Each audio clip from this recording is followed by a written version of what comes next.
ധ്യാനിക്കുമ്പോ hallelujah. മഹത്വത്തിൻ സാന്നിധ്യം ഈ ശുശ്രൂഷയിലേക്ക് കടന്നു വന്നിരിക്കുന്ന എല്ലാ പ്രിയപ്പെട്ടവർക്കും നമ്മുടെ കർത്താവായ യേശുക്രിസ്തുവിൻ്റെ സ്നേഹവും സമാധാനവും ആശംസിക്കുകയാണ്. 51 സങ്കീർത്തനം 17 തിരുവചനത്തിൽ ദൈവത്തിൻ്റെ വചനം നമ്മെ പഠിപ്പിക്കുന്നു. ഉരുകിയ മനസ്സാണ് ദൈവത്തിന് സ്വീകാര്യമായ ബലി. ഉരുകിയ മനസ്സാണ് ദൈവത്തിന് സ്വീകാര്യമായ ബലി. പ്രിയ സഹോദര സഹോദരി, ഈ വചനത്തിൽ പൂർണ്ണമായും വിശ്വസിച്ചുകൊണ്ട് നമ്മൾ അല്പസമയം പ്രാർത്ഥിക്കുവാനായി പോവുകയാണ്. ഇന്നത്തെ സ്തുതി ആരാധനയിൽ പ്രത്യേകം നിയോഗമായി നമ്മൾ പ്രാർത്ഥിക്കുന്നത് വിവിധങ്ങളായ സഹനങ്ങളിലൂടെ കടന്നു പോകുന്ന എല്ലാവർക്കും വേണ്ടിയാണ്. ഒരു നിമിഷം ദൈവസന്നിധി നമ്മളെല്ലാവരും എഴുന്നേറ്റ് നിൽക്കുന്നു. വലതുകരം സ്വർഗത്തിലേക്ക് ഉയർത്തി നമ്മുടെ കുടുംബങ്ങളിലേക്ക് മഹത്വത്തിന്റെ സാന്നിധ്യമായി കർത്താവ് ഇറങ്ങി വരുവാനായി ഒരു നിമിഷം പ്രാർത്ഥിക്കുന്നു. പരിശുദ്ധാത്മാവേ വരണമേ, പരിശുദ്ധാത്മാവേ വരണമേ. ഞങ്ങളുടെ ജീവിതങ്ങളിലും കുടുംബങ്ങളിലും ദൈവ സാന്നിധ്യം വെളിപ്പെടുത്തണമേ. ദൈവ സാന്നിധ്യം വെളിപ്പെടുത്തണമേ. സഹന ശക്തിയുടെ അഭിഷേകം നൽകി പതിനായിരങ്ങളെ ജ്വലിപ്പിക്കണമേ. ഹല്ലേലൂയ, ഹല്ലേലൂയ, ഹല്ലേലൂയ, ഹല്ലേലൂയ.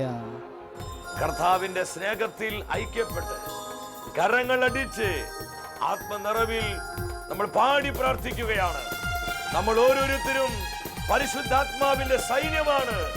അനേകായിരങ്ങൾ ആത്മാവിൽ ഉണരുന്ന സമയം വലിയ ആനന്ദത്തോടെ എല്ലാം മറന്ന് പാടി ആരാധിക്കുന്നു. ഹല്ലേലൂയ.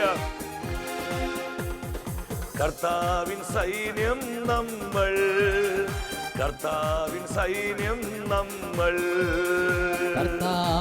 കർത്താവേ പകരണമേ, ആയിരങ്ങളിലേക്ക് അഭിഷേകം നൽകണമേ. സാത്താന്റെ കോട്ടകൾ തകർത്തിടുവാൻ കർത്താവ് ഒരുക്കിയ സൈന്യം. കുടുംബങ്ങൾ ആത്മാവിൽ ഉണരട്ടെ, യുവജനങ്ങൾ ആത്മാവിൽ നിറയട്ടെ. വിശ്വാസ സത്യങ്ങൾ കാത്തിടുവാൻ കർത്താവ് ഒരുക്കിയ സൈന്യം. അതാണ് നമ്മൾ. കർത്താവേ, അനേകരെ വചനത്താൽ ഉജ്ജ്വലിപ്പിക്കണമേ. പരിശുദ്ധാത്മാവിന്റെ സൈന്യം, പരിശുദ്ധാത്മാവിന്റെ സൈന്യം. പരസ്പരം മുഖത്തോട് മുഖം നോക്കി പുഞ്ചിരിച്ച് പറഞ്ഞു പാടി എല്ലാവരും ഒരുമിച്ച് കരങ്ങൾ ഉയർത്തിയടിച്ച്. സാത്താന്റെ കോട്ടകൾ തകർത്തിടുവാൻ കർത്താവ് ഒരുക്കിയ സൈന്യം. കരങ്ങൾ താഴ്ത്തിയടിച്ച് ആത്മാവിൽ നിറഞ്ഞ് തുള്ളിച്ചാടി അനേക കൃപാവരങ്ങൾ വെളിപ്പെടുകയാണ്. പരിശുദ്ധാത്മാവിന്റെ സൈന്യം, പരിശുദ്ധാത്മാവിന്റെ സൈന്യം. ജനലക്ഷങ്ങൾ ഉണർത്തണമേ. പരിശുദ്ധാത്മാവിന്റെ സൈന്യം, പരിശുദ്ധാത്മാവിന്റെ സൈന്യം, പരിശുദ്ധാത്മാവിന്റെ സൈന്യം. പരിശുദ്ധാത്മാവിന്റെ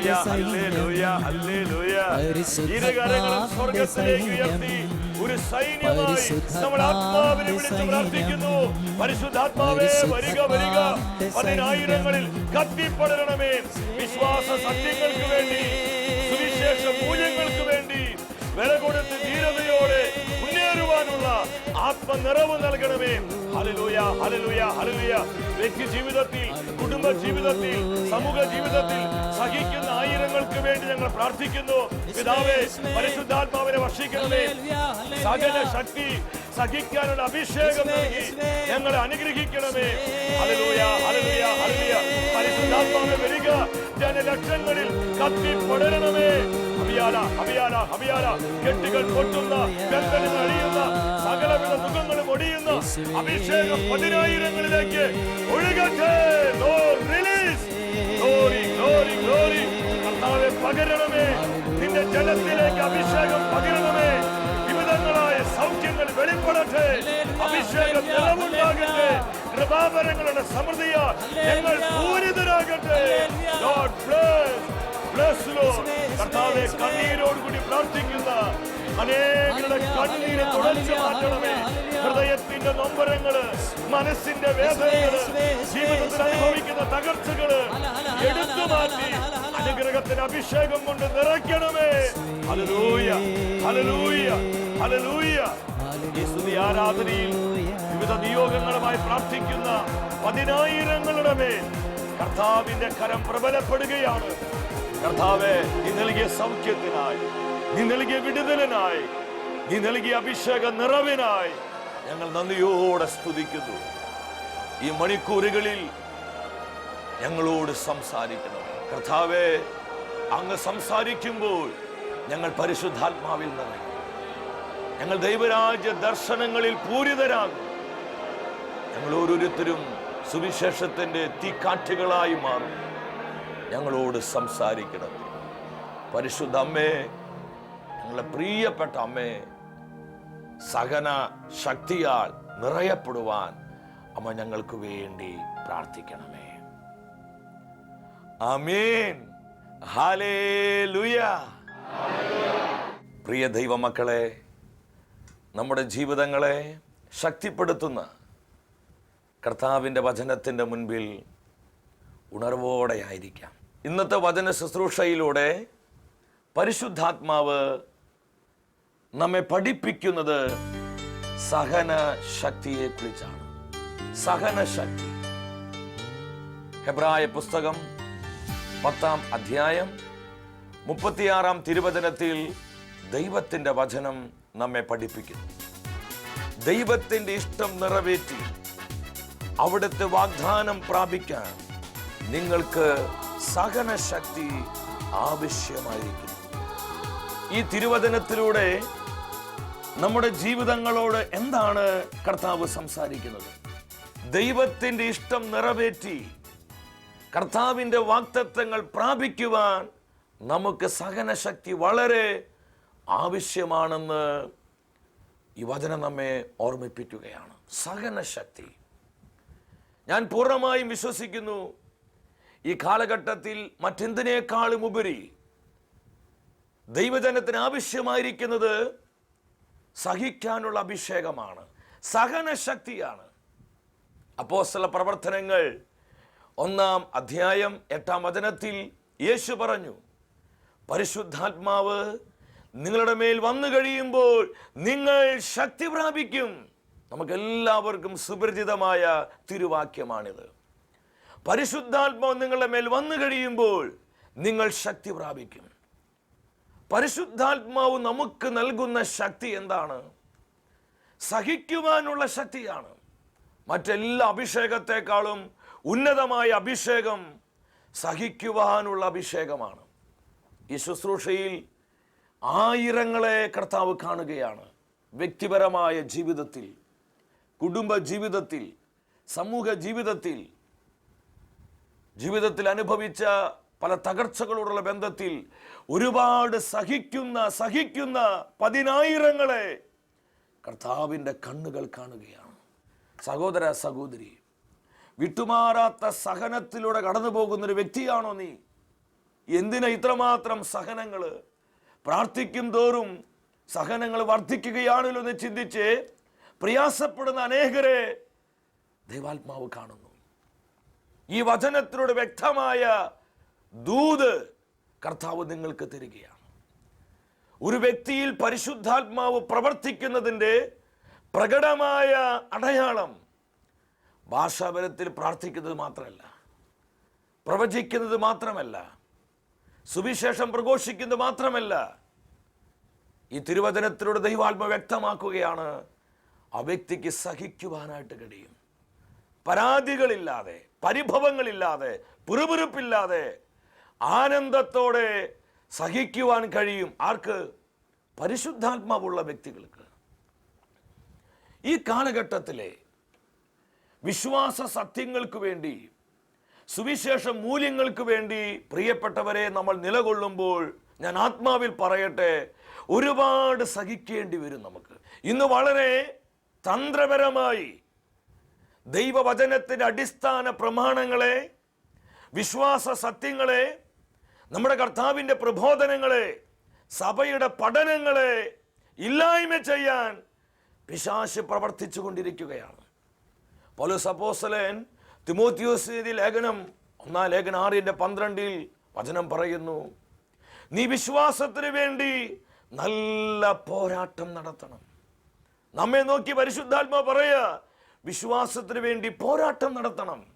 നമുക്കിന്ന് അഭിമാനിക്കാം, ആയിരങ്ങളാണ് ക്രൈസ്തവ വിശ്വാസത്തിന് വേണ്ടി ലോകത്തിൻ്റെ പല ഭാഗങ്ങളിലും രക്തസാക്ഷിത്വം വരിച്ചുകൊണ്ടിരിക്കുന്നത്.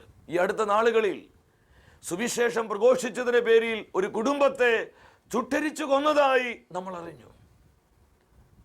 കുറച്ച് നാളുകൾക്ക് മുൻപ് 4 കുഞ്ഞുങ്ങള്, വളരെ ചെറിയ കുട്ടികളാണ്, അവർ യേശുവിൻ്റെ നാമം ഏറ്റുപറഞ്ഞു. മരിക്കേണ്ടി വന്നാലും ഞങ്ങൾ കർത്താവിന് വിട്ടുകളയുകയില്ല എന്ന് ആ കുഞ്ഞുങ്ങൾ ധീരതയോടെ വിളിച്ചു പറഞ്ഞു. വിശ്വാസത്തിന്റെ പേരിൽ ഈ കുഞ്ഞുങ്ങൾക്ക് രക്തസാക്ഷിത്വം വരിക്കേണ്ടി വന്നു. നമുക്കിന്ന് ആവശ്യമായിരിക്കുന്നത് സഹനശക്തിയാണ്.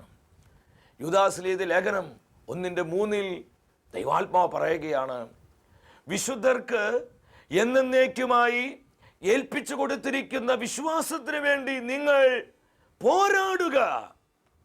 നമുക്ക് ഏൽപ്പിക്കപ്പെട്ടിരിക്കുന്ന വിശ്വാസ പ്രമാണമുണ്ട്. എന്തൊക്കെ ലാഭമുണ്ടായാലും, ഈ ലോകത്തിൽ എന്തുമാത്രം ഉയർച്ച നമുക്ക് ലഭിച്ചാലും, ഈ വിശ്വാസ പ്രമാണം വിട്ട് കളിക്കരുത് പ്രിയപ്പെട്ടവരെ. നിങ്ങൾ വിശ്വാസത്തിന് വേണ്ടി പോരാടുക. ഇങ്ങനെ പോരാടുമ്പോൾ എന്ത് സംഭവിക്കും? വെളിപാട് പുസ്തകം 14 അധ്യായം 12 വചനത്തിൽ വചനം പറയുന്നു, ദൈവത്തിൻ്റെ കൽപ്പനകൾ പാലിക്കുന്ന വിശുദ്ധർക്ക് സഹനശക്തിയും യേശു ക്രിസ്തുവിലുള്ള വിശ്വാസവും ആവശ്യമാണ്. ദൈവത്തിൻ്റെ വാക്കുകൾ നമ്മൾ വില കൊടുത്ത് അനുസരിക്കുമ്പോൾ നമുക്ക് സഹിക്കേണ്ടി വരും. യേശു ക്രിസ്തുവിൽ അടിയുറച്ച് വിശ്വസിക്കുന്ന വ്യക്തികൾക്ക് മാത്രമേ ഇത് സാധിക്കുകയുള്ളൂ. വീണ്ടും വെളിപാടിൻ്റെ പുസ്തകം 13:10 ഈ വചനം തന്നെ പരിശുദ്ധാത്മാവ് ആവർത്തിക്കുക. ഞാൻ വെളിപാട് പുസ്തകം വായിച്ച് ധ്യാനിച്ചപ്പോൾ ഒരു കാര്യം എനിക്ക് മനസ്സിലായി. പരിശുദ്ധാത്മാവ് ആവർത്തിച്ച് വിശ്വാസ സമൂഹത്തോട് പറയുന്ന പ്രധാനപ്പെട്ട ദൂതാണ് സഹനശക്തി. ദൈവത്തിന്റെ കൽപ്പനകൾ പാലിക്കുന്നവർക്ക്, വിശ്വാസ സത്യങ്ങൾ പ്രഘോഷിക്കുന്നവർക്ക് സഹനശക്തി അത്യന്താപേക്ഷിതമാണ്. എന്നാൽ ഈ സഹനങ്ങളൊന്നും പാഴല്ല. കർത്താവിൻ്റെ നാമത്തെ പ്രതി സഹിക്കുന്ന അനേകരോട് ഞാൻ സ്നേഹത്തോടെ പറയാ, പ്രിയ സഹോദര സഹോദരി, ഈ സഹനങ്ങളൊന്നും പാടല്ല. നീ മടുത്തു പോകരുത്, തളർന്നു പോകരുത്. ക്രിസ്തുവിനെ പ്രതി സഹിക്കുന്ന വ്യക്തികൾക്ക് വലിയ പ്രതിഫല വാഗ്ദത്തമുണ്ട്.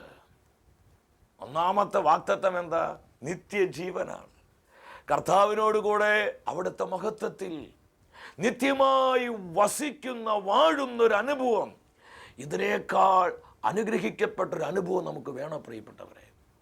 ഈ ലോകത്തിൽ കുറച്ച് നഷ്ടങ്ങളും കഷ്ടങ്ങളും സഹനങ്ങളും വന്നാലും കർത്താവിനോടുകൂടെ നിത്യമായി വാഴുന്നത് എത്രയോ ആനന്ദകരമാണ്. അപ്പോസ്തലനായ പൗലോസ് ഈ പ്രത്യാശയുള്ളത് കൊണ്ട് പറഞ്ഞത് റോമാക്കാർക്കുള്ള ലേഖനം 8:18 വെളിപ്പെടാനിരിക്കുന്ന മഹത്വത്തോട് തുലനം ചെയ്യുമ്പോൾ ഇന്ന് നമുക്കുണ്ടായിക്കൊണ്ടിരിക്കുന്ന കഷ്ടങ്ങളെല്ലാം നിസ്സാരമാണ്. സ്നേഹ ബഹുമാനപ്പെട്ട ഷാജി തുമ്പേച്ചെറിയിൽ അച്ഛൻ ആത്മനിറവോടി പ്രകാരം പാടി, നിസ്സാരമാ ഇന്നിൻ ദുഃഖങ്ങൾ നിസ്സാരമാം, നാളെ വരുന്ന മഹിമയോർത്താൽ ഇന്നിൻ ദുഃഖങ്ങൾ നിസ്സാരമാം. സഹനം നമുക്ക് ത്രില്ലായിട്ട് മാറും. കർത്താവിനെ പ്രതി നമുക്ക് അനുഭവിക്കേണ്ടി വരുന്ന സഹനങ്ങളിൽ നമ്മൾ ആനന്ദമുള്ളവരാകും. നമ്മുടെ ചിന്താഗതികളിൽ മാറ്റം വരും, കാഴ്ചപ്പാടുകളിൽ മാറ്റം വരും. നമ്മുടെ ജീവിതം തന്നെ അടിമുടി മാറിമറിയും. നിത്യജീവനെ കുറിച്ചുള്ള വാഗ്ദത്തം. മത്തായിയുടെ സുവിശേഷം 5:10 യേശു പറഞ്ഞു, നീതിക്ക് വേണ്ടി പീഡനം സഹിക്കുന്നവർ ഭാഗ്യവാന്മാർ, സ്വർഗരാജ്യം അവരുടേതാണ്. നീതിക്ക് വേണ്ടി പീഡനമേൽക്കുന്നവരെ. ആരാണ് നമ്മുടെ നീതി? പൗലോസ് അപ്പോസ്തലൻ കൊരിന്തോസ് സഭയ്ക്ക് എഴുതിയ 2-ാമത്തെ ലേഖനം 1:30 വചനം പറയുന്നു, ദൈവം യേശുവിനെ നമുക്ക് ജ്ഞാനവും നീതിയും വിശുദ്ധീകരണവും പരിത്രാണവുമാക്കിയിരിക്കുന്നു. നമ്മുടെ നീതി നമ്മുടെ കർത്താവായ യേശുവാണ്. ഇതെന്തുമാത്രം സന്തോഷകരമാകുന്ന വാർത്തയാണ്. യേശുവാണ് നമ്മുടെ നീതി. യേശുവിനെ പ്രതി നമ്മൾ പീഡനങ്ങൾ സഹിക്കുമ്പോൾ മനസ്സിലാക്കുക, അതൊന്നും വ്യർത്ഥമല്ല, പാടല്ല. അവർക്ക് സ്വർഗരാജ്യം ലഭിക്കും. സ്വർഗരാജ്യം അവരുടേതാണ്. അപ്പോൾ വരാനിരിക്കുന്ന കാലത്ത് നിത്യജീവൻ ലഭിക്കുമെന്ന് മാത്രമല്ല, നമ്മൾ ഈ ലോകത്തിൽ ജീവിക്കുമ്പോൾ നമുക്ക് ലഭിക്കുന്ന വാഗ്ദത്തം എന്താണ്? അപ്പോസ്തല പ്രവർത്തനങ്ങൾ 5:41. ഈ ലോക ജീവിതത്തുള്ള ബന്ധത്തിൽ നമ്മുടെ പ്രതിഫല വാഗ്ദത്തങ്ങൾ എന്താണ് പ്രിയപ്പെട്ടവരെ? ക്രിസ്തുവിനെ പ്രതിയുള്ള പീഡനങ്ങൾ നമുക്ക് സ്പെഷ്യൽ ഒരു ഓണറാണ്, ഒരു ബഹുമാനമാണ്. കർത്താവ് തരുന്ന ഒരു ആദരവാണത്. ലോകം തരുന്ന ആദരവല്ല, കർത്താവ് തരുന്ന ആദരവ്. യേശുവിൻ്റെ നാമത്തെ പ്രതി പീഡനങ്ങൾ സഹിക്കുവാൻ യോഗ്യത ലഭിച്ചതിൽ സന്തോഷിച്ചുകൊണ്ട് അപ്പോസ്തലന്മാർ സംഘത്തിന് മുമ്പിൽ നിന്ന് പുറത്തുപോയി. അപ്പൊ ക്രിസ്തുവിനെ പ്രതി, വിശ്വാസ സത്യങ്ങളെ പ്രതി, സഭയുടെ പ്രബോധനങ്ങളെ പ്രതി നമുക്ക് ലഭിക്കുന്ന സഹനങ്ങള് അതൊരു യോഗ്യതയാണ്, അതൊരു ഓണറാണ്. കർത്താവ് നമുക്ക് തരുന്ന ആദരവാണ് പ്രിയപ്പെട്ടവരെ. അതൊരു അപമാനമായി തോന്നരുത്, അത് പാഴായി അനുഭവപ്പെടരുത്. എനിക്കിത് സംഭവിച്ചല്ലോ, ഇതെന്റെ വിധിയാണല്ലോ എന്ന് പറഞ്ഞ് ജീവിതത്തിൽ നിരാശപ്പെടരുത്. ആ സഹനങ്ങളിൽ ആനന്ദമുള്ളവരാകാൻ ഈ വചനത്തിലൂടെ കർത്താവ് പഠിപ്പിക്കുകയാണ്. ഈ ബോധ്യമുള്ളത് കൊണ്ടാണ് ആദിമസഭയിലെ വിശ്വാസികൾ പീഡനത്തിന് മുൻപിലും മടുത്തു പോകാതെ അവർ ധീരതയോടെ കർത്താവിന്റെ സാക്ഷികളായി മാറിയത്. ആ രംഗങ്ങൾ നമുക്ക് ശ്രദ്ധിച്ചു നോക്കാം. ആദിമസഭയിലെ വിശ്വാസികളെ പീഡിപ്പിക്കുകയാണ്. നമ്മളിത് കാണുന്നത് റോമൻ കൊളോസിയം. പട്ടാളക്കാർ അടിച്ചുകൊണ്ട് കൊളോസിയത്തിലോട്ട് വിശ്വാസികളെ കൊണ്ടുവരികയാണ്. ഇതാ കാഹളം ഊതുന്നു. ഇരിക്കുന്നത് നീറോയാണ്. സിംഹങ്ങളെ തുറന്നു വിടുകയാണ്. മരണത്തിന്റെ മുന്നിൽ നിൽക്കുമ്പോഴും ആദിമസഭയിലെ വിശ്വാസികൾ പതരാതെ പരിശുദ്ധാത്മാവിൽ ആനന്ദിച്ച് കർത്താവിനെ ആരാധിക്കുകയാ.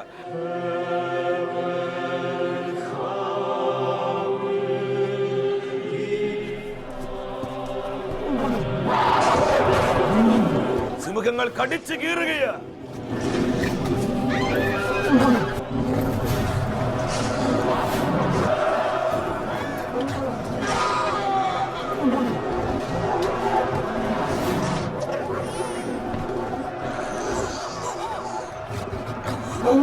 അമ്മ തന്റെ കുഞ്ഞിനെയും പിടിച്ചോടുകയാ. ആ കുഞ്ഞിനെ സിംഹം കടിച്ചു കീറി കൊണ്ടുപോവുകയാ. പ്രിയപ്പെട്ടവരെ, പച്ച ശരീരത്തിൽ ആണി അടിക്കുകയാണ്.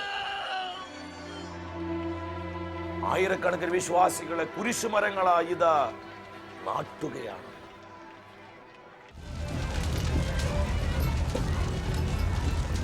നീറോയുടെ ഉദ്യാനങ്ങളിൽ വിളക്കുമരങ്ങളായി ആയിരങ്ങളെ കുത്തി നിർത്തി പച്ച ശരീരം കത്തി എരിഞ്ഞുകൊണ്ടിരിക്കുമ്പോൾ പരാതിയില്ലാതെ അവർ കർത്താവിനെ മഹത്വപ്പെടുത്തി രക്തസാക്ഷിത്വം വരിക്കുകയാണ്. പ്രിയ സഹോദര സഹോദരി, ആദിമസഭയിലെ വിശ്വാസികൾക്ക് എന്തുകൊണ്ട് സഹിച്ചുകൊണ്ട് രക്തസാക്ഷിത്വം വരിക്കാൻ കഴിഞ്ഞത്, സഹനങ്ങളിൽ ആനന്ദമുള്ളവരാകാൻ കഴിഞ്ഞത്? അവർക്ക് ഉറപ്പായിരുന്നു ക്രിസ്തുവിനെ പ്രതി സഹിക്കുന്നത് അത് സ്വർഗം നൽകുന്നൊരു ആദരവാണ്, അത് ഞങ്ങൾക്ക് ലഭിക്കുന്ന ഏറ്റവും വലിയ അനുഗ്രഹമാണെന്ന് അവർ തിരിച്ചറിയുക. പ്രിയപ്പെട്ടവരെ, നമ്മുടെ ചില കാഴ്ചപ്പാടുകൾക്ക് മാറ്റം വരേണ്ട സമയമായി. നമ്മുടെ മനോഭാവങ്ങൾക്ക് മാറ്റം വരേണ്ട സമയമായി. സഹനത്തെ ബാധ്യതയായി കാണുന്ന ഒരു തലമുറയിൽ നമ്മൾ ജീവിക്കുന്നത്. നമ്മുടെ ജ്യേഷ്ഠ സഹോദരിയായ വിശുദ്ധ അൽഫോൻസമ്മയ്ക്കും കൊച്ചു ത്രേസ്യയ്ക്കും മറ്റനേകം വിശുദ്ധർക്ക് എന്താ നമ്മോട് പറയാനുള്ളത്? സഹനങ്ങൾ അവർക്ക് ആനന്ദമായി തോന്നിയതിൻ്റെ കാരണം ഈ പ്രത്യാശയായിരുന്നു. രണ്ടാമത്, ക്രിസ്തുവിൻ്റെ ആശ്വാസത്തിൽ നമ്മൾ പങ്കുവരാവുകയാണ്. നമ്മൾ സഹിക്കുമ്പോൾ ക്രിസ്തുവിൻ്റെ ആശ്വാസം നമ്മൾ പങ്കുപറ്റുന്നു. പൗലോസ് അപ്പോസ്തലൻ കൊരിന്ത്യർ സഭയ്ക്ക് 2-ാമത്തെ ലേഖനം 1:5 വചനം പറയുക, ക്രിസ്തുവിൻ്റെ സഹനങ്ങളിൽ ഞങ്ങൾ പങ്കുകാരായതുപോലെ അവൻ്റെ ആശ്വാസത്തിൽ ഞങ്ങൾ പങ്കാളികളാവുകയാണ്. ക്രിസ്തു നൽകുന്ന ആശ്വാസം, ക്രിസ്തുവിൻ്റെ സ്വസ്ഥതയിൽ പിതാവ് നമുക്ക് പങ്കാളിത്തം നൽകുന്നു. 3-ാമത്തെ ബഹുമതിയാണ് കർത്താവിൻ്റെ മഹത്വത്തിലുള്ള പങ്കാളിത്തം. പത്രോസ് അപ്പോസ്തലൻ താൻ എഴുതിയ 1-ാമത്തെ ലേഖനം 4-ാം അധ്യായം 14-ാം വചനത്തിൽ വചനം പറയുന്നു, ക്രിസ്തുവിൻ്റെ പീഡകളിൽ നിങ്ങൾ പങ്കുകാരാകുമ്പോൾ ആഹ്ലാദിക്കുവിൻ, അവൻ്റെ മഹത്വം പ്രത്യക്ഷമാകുമ്പോൾ അത്യധികം നിങ്ങൾ ആനന്ദിക്കും.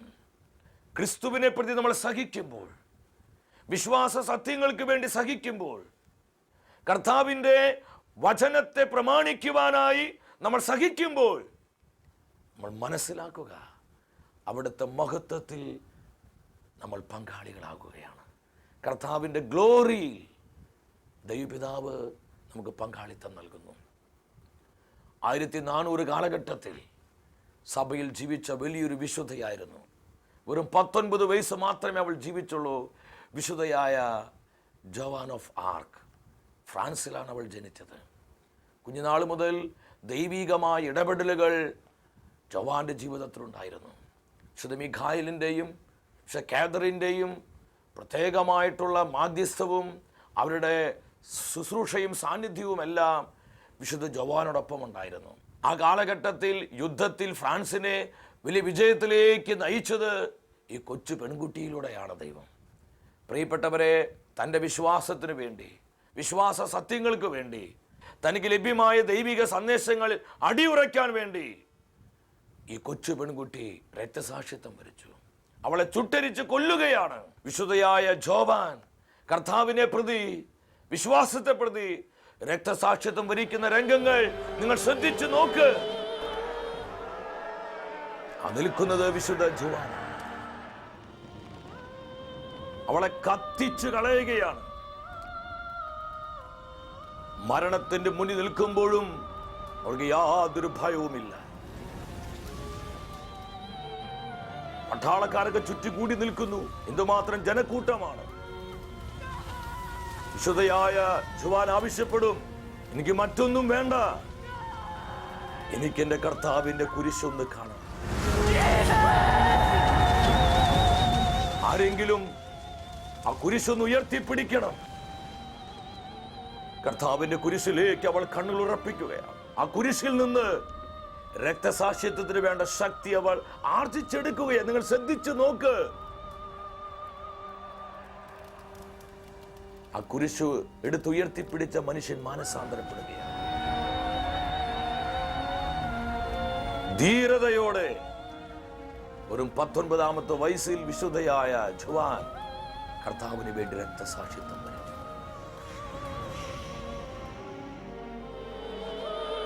പ്രിയപ്പെട്ടവരെ, ഇവർക്കെല്ലാം നമ്മോട് പറയുവാനുള്ളത് സഹനങ്ങൾ പാടല്ല. ഞാൻ അവസാനിപ്പിക്കുകയാണ്. പരിശുദ്ധാത്മ നിങ്ങളുടെ മേൽ വരുമ്പോൾ നിങ്ങൾ ശക്തി പ്രാപിക്കും. എന്തിൽ? സഹിക്കുവാനുള്ള ശക്തി. കുടുംബജീവിതത്തിൽ ഭാര്യ ഭർത്താക്കന്മാരെ പിറുപിറുത്ത് പരാതി പറഞ്ഞ് ജീവിതം പാഴാക്കി കളയരുത്. നിങ്ങൾ ഈ അഭിഷേകം പ്രാപിക്കണം. യുവജനങ്ങളെ, നമ്മൾ ഈ അഭിഷേകം പ്രാപിക്കണം. ഈ കാലഘട്ടത്തിലെ ദൈവദാസന്മാരെ ഈ അഭിഷേകം പ്രാപിക്കണം. ബഹുമാനപ്പെട്ട സമർപ്പിതരെ, നിങ്ങളായിരിക്കുന്ന സഭാ സമൂഹങ്ങളിൽ ഈ അഭിഷേകത്തിന് തീനാവുകളായി നിങ്ങൾ മാറണം. ബഹുമാനപ്പെട്ട വൈദികരെ, ഈ അഭിഷേകം ഏറ്റെടുത്ത് ഈ തലമുറയെ കർത്താവിനായി നേടണം. സ്വർഗം നൽകിയ ഈ ദൂതനോട് യെസ് പറഞ്ഞ് പരിപൂർണമായ സമർപ്പണത്തിലോട്ട് നമുക്ക് വരാം. സഹനശക്തി, അതിൻ്റെ അർത്ഥവും വ്യാപ്തിയും മനസ്സിലാക്കി ഈ തലമുറയെ കർത്താവിനായി നേടുന്ന പരിശുദ്ധാത്മാവിന്റെ സൈന്യമായി നമുക്ക് ഉണർന്നെഴുന്നേൽക്കാം. അതിനുള്ള സമയം വന്നെത്തിയിരിക്കുകയാണ്.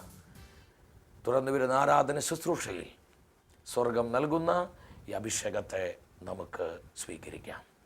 വ്യക്തിപരമായ നമ്മുടെ നിയോഗങ്ങളെയും നമ്മുടെ കുടുംബത്തിൻ്റെ സകലവിധ ആവശ്യങ്ങളെയും നമ്മെ ഓരോരുത്തരെയും നമ്മുടെ കർത്താവ് സമൃദ്ധമായി അനുഗ്രഹിക്കട്ടെ. നിത്യസ്നേഹത്താൽ എന്നെ സ്നേഹിച്ചു, നിത്യ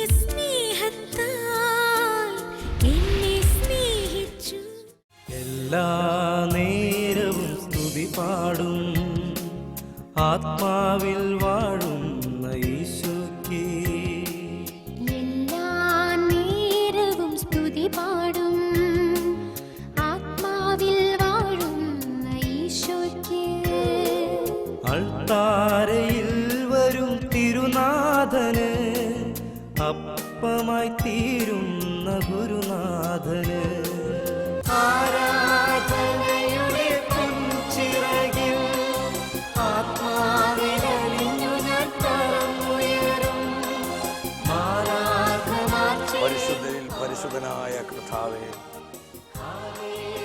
തിരുവോസ്തിരൂപനായി ഞങ്ങളുടെ മധ്യേ കടന്നു വന്നിരിക്കുന്ന അങ്ങയുടെ സ്നേഹത്തിനായി ഞങ്ങൾ നന്ദി പറയുകയാണ്. ഇന്നത്തെ വചന ശുശ്രൂഷയിലൂടെ പരിശുദ്ധാത്മ നമ്മളെ പഠിപ്പിച്ചു, ദൈവജനം സഹനശക്തിയുള്ളവരാകുക. സാധിക്കുന്ന എല്ലാവരും ദിവ്യകാരുടെ സന്നിധിയിൽ മുട്ടുമടക്കി ഹൃദയം നുറുങ്ങി നിലവിളിച്ച് പ്രാർത്ഥിക്കുക. യേശു പറഞ്ഞു, പരിശുദ്ധാത്മാവ് നിങ്ങളുടെ മേൽ വന്നു കഴിയുമ്പോൾ നിങ്ങൾ ശക്തി പ്രാപിക്കും. പരിശുദ്ധാത്മാവ് നമുക്ക് നൽകുന്ന ഏറ്റവും ഉന്നതമായ ശക്തിയാണ് സഹിക്കുവാനുള്ള ശക്തി. പരിശുദ്ധ കുർബാനയിൽ നിന്ന് അനേകം ആയിരങ്ങളിലേക്ക് കർത്താവിന്റെ അത്ഭുത ശക്തി ഒഴുകപ്പെടുകയാണ്. ഒരുപാട് ജീവിതങ്ങളെ കർത്താവ് വചനത്താൽ ശക്തിപ്പെടുത്തുന്ന സമയം നിരാശപ്പെട്ട് ദുഃഖിച്ച് വേദനിച്ച് മനസ്സ് മടുത്ത് ആത്മീയ മരവിപ്പിൽ ജീവിക്കുന്ന പതിനായിരങ്ങളിലേക്ക് പരിശുദ്ധാത്മാവിന്റെ തീ ഇറങ്ങി വരികയാണ്. അനേകം ബന്ധന കുരുക്കുകളിൽ നിന്ന് അവരെ വിമോചിപ്പിച്ച് സ്വർഗത്തിന്റെ അഭിഷേകത്താൽ കർത്താവ് പതിനായിരങ്ങൾ നിറച്ചുകൊണ്ടിരിക്കുകയാണ്. ഇരു കരങ്ങളും സ്വർഗത്തിലേക്ക് ഉയർത്തി വലിയ വിശ്വാസത്തോടെ പ്രാർത്ഥിക്കുക. കർത്താവേ, സഹന ശക്തി നൽകണമേ, ജീവിതത്തിൽ സഹിക്കാനുള്ള ശക്തി നൽകണമേ, കുടുംബ ജീവിതത്തിൽ, സമൂഹ ജീവിതത്തിൽ, പൗരോഹിത്യ ജീവിതത്തിൽ, ഞങ്ങൾ ഓരോരുത്തരുടെ വ്യക്തിപരമായ ജീവിതങ്ങളിൽ സഹിക്കാനുള്ള ശക്തി നൽകണമേ.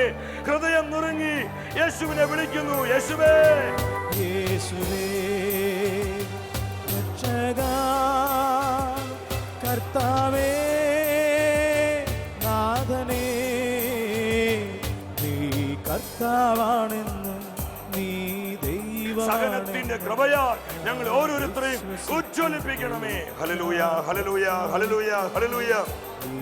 ഈശോ നമ്മെ ആശീർവദിക്കുന്ന സമയം ഹൃദയം നുറുങ്ങി പ്രാർത്ഥിച്ചോ. അനേകം ആയിരങ്ങളിലേക്ക് കർത്താവിന്റെ കൃപ ഒഴുകപ്പെടുകയാണ്. ഹല്ലേലൂയ, ഹല്ലേലൂയ, ഹല്ലേലൂയ. പരിശുദ്ധാത്മാവെ പ്രവർത്തിക്കണമേ. സകല ശക്തിയാൽ ഞങ്ങളെ ശക്തിപ്പെടുത്തണമേ, വിശുദ്ധീകരിക്കണമേ. ഈ ആരാധന ശുശ്രൂഷയിൽ നിലവിളിച്ച് പ്രാർത്ഥിക്കുന്ന ജനലക്ഷങ്ങളുടെ മേൽ സഹനത്തിന്റെ ആത്മാവായി, ശക്തിയുടെ ആത്മാവായി, അഗ്നിയുടെ ആത്മാവായി വന്ന് നിറയണമേ. Come Holy Spirit. Hallelujah, hallelujah, hallelujah.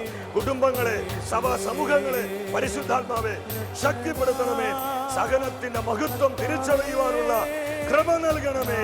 Glory, glory, glory. യേശുവേ നന്ദി, പിതാവേ നന്ദി, പരിശുദ്ധാത്മാവേ നന്ദി. അടുത്ത ആഴ്ചയിൽ കർത്താവിന്റെ വചനത്തിൽ നമ്മൾ ധ്യാനിക്കുന്നത് ദൈവജനം താഴ്മയുള്ളവരാകുക. ഈ ശുശ്രൂഷയിലേക്ക് പ്രാർത്ഥിച്ചൊരുങ്ങി നമുക്ക് എല്ലാവർക്കും കടന്നു വരാം.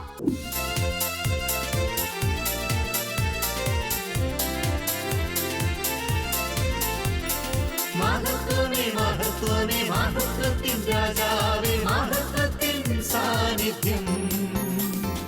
മഹത്വമേ മഹത്വമേ മഹത്വത്തിൻ കർത്താവേ, മഹത്വത്തിൻ സാന്നിധ്യം. മഹത്വമേ മഹത്വമേ മഹത്വത്തിൻ രാജാവേ, മഹത്വത്തിൻ സാന്നിധ്യം. മഹത്വമേ മഹത്വമേ മഹത്വത്തിൻ കർത്താവേ, മഹത്വത്തിൻ സാന്നിധ്യം.